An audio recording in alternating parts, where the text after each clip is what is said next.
Hello, we are Jack Hoyler. Zach Edson. Misha Jerkoff. We're going to get Olivia's Oh. voice, but probably not her video. Okay. Pardon. We have someone joining us from video. Hello. Today we'll be presenting to you the benefits of precision agriculture and what we learned during Agrotech 2023. Our project focus is using technology for more precise agriculture. We experimented with coding, augmented and virtual reality to figure out how it could be used to support farmers. Throughout the program, we learned about virtual reality and its uses, as well as other tools to help us study the way games work, and learned how to create virtual landscapes to show the effects of precision ag. We visited the Hort farm to see the effects of precision ag in person and to see how science is used for its benefit. Precision agriculture, or smart farming, uses modern technology and data to improve farming efficiency, increase yields, minimize waste, reduce environmental impact, and enable informed decisions for farmers. It involves tools like sensors and drones to gather detailed information about fields and animals, helping farmers make precise choices about planting, resource usage, and harvesting. This approach promotes sustainable agriculture and better food production for a growing population.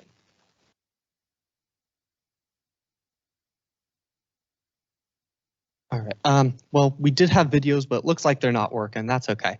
We wanted to bring attention to the varied approaches to precision agriculture through comparing two different approaches. One is our variable fertilizer approach, which was the top one, where we changed the fertilizer flow rate in response to different crops and soil compositions. And this would save farmers money because they're using less fertilizer, and it also helps the environment because there's less fertilizer runoff, like what we saw with the floods. However, this is a more expensive option because the farmer would need the technology to change the flow rate. They'd need to take samples of their crops and soil, and they would also need the time to learn how to use all of these options appropriately. However, there is a simpler option that we devised, which was a variable speed example, which was the bottom picture there. And through this, we would change the speed of, for example, a tractor to change the rate of planting or fertilization. And this is much more accessible to people with less time, money, and resources because you're simply pressing the gas button or the gas pedal or the brake to change the speed of your planting or fertilization. And when we compare this to the traditional farming approach of one size fits all or not necessarily accounting for the differences in our land and our crops, we hope that farmers of all ages see that precision agriculture doesn't have to be scary or break their farming values of their families, and they can take advantage of its resources and benefits. Well, thank you, Zach. Why is this not working again? Oh, there it is. So there's 7 main steps in farming. You prepare the land and plant, and then during the growing season, you water, weed, fertilize, and fight with pests and plant diseases. And then finally, you get to harvest your crop. And all of these can be bettered with precision agriculture. For example, during land preparation, a land prep robot could be used in order to remove debris, rocks, and existing vegetation. This would be very helpful. For example, during the flood, a lot of trash has been washed up on our farm fields. Such robot made by directed machines could be very helpful in removing all the junk. It can tow up to 6,000 pounds while only weighing in at 1,600, which is even more impressive when you take into consideration that you have that a Toyota RAV4 can only tow about 1,600. So the land is prepared and you're ready to plant. Precision tools are much more exact than conventional ones. So you'll be able to, precision tools are much more exact than conventional ones.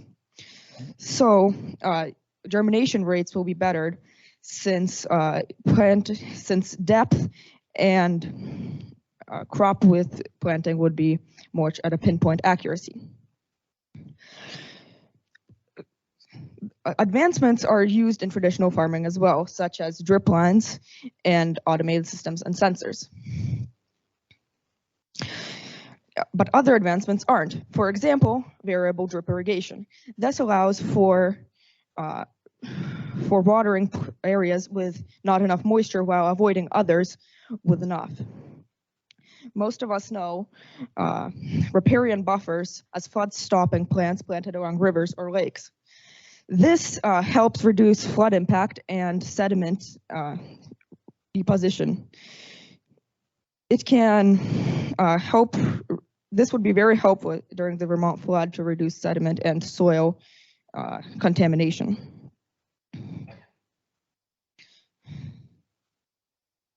It's very important to have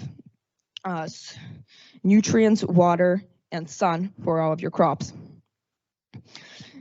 This can be done with machines such as the Verdant robot, which scans your fields and figures out whether it's a weed or a crop. This allows it to spray each individual plant at a pinpoint accuracy with either herbicide or fertilizer. Moving on from the land to the air, did you know that there's a way that allows farmers to control pests in a much greener way? It's called biological pest control. Instead of using harmful pesticides, you seed your crops with beneficial insects such as lacewings, predatory mites, and parasitoid wasps.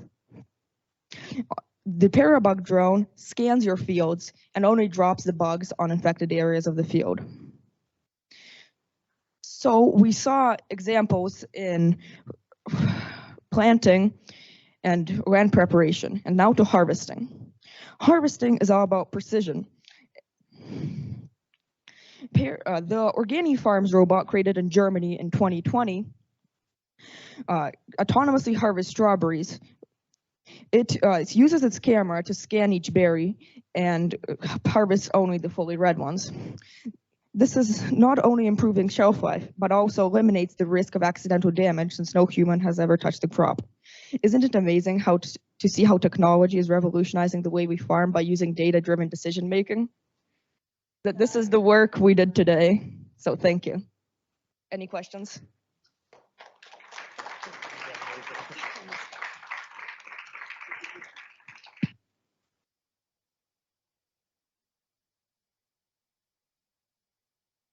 We have maybe a comment or one question from the judges panel, perhaps? Let me bring you the mic.